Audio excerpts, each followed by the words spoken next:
What is a beautiful deleveraging and how can it be achieved? This question might seem complex, but it's actually quite simple when broken down into understandable terms. Imagine the central bank with its power to print money, but only buy financial assets. Contrast this with the central government that can buy goods and services and put money directly into the hands of people, yet it can't print money. For a healthy economy, these two entities must work hand in hand. Output. Picture the central bank buying government bonds, essentially lending money to the government. This allows the government to run a deficit, increase spending on goods and services through programs and benefits. This action increases people's income and the government's debt, but interestingly, it lowers the economy's total debt burden.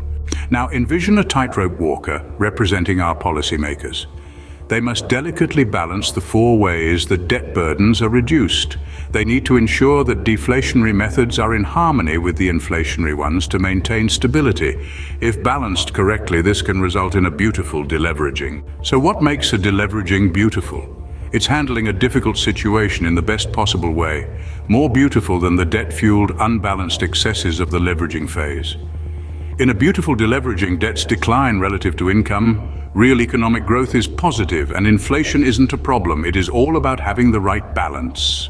Achieving this balance requires a mix of cutting spending, reducing debt, transferring wealth, and printing money, all while maintaining economic and social stability.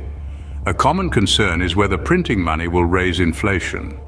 However, it won't if it offsets falling credit. Remember, spending is what matters here. A dollar of spending paid for with money has the same effect on price as a dollar of spending paid for with credit.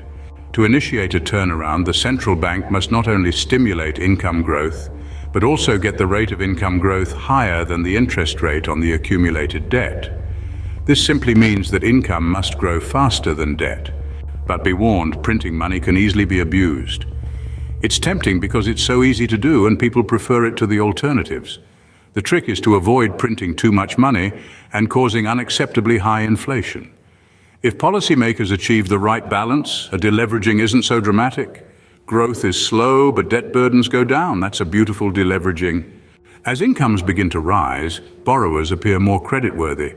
Lenders begin to lend money again, debt burdens start to fall. With access to borrowed money, people can spend more, and gradually the economy begins to grow again, leading to the reflation phase of the long-term debt cycle.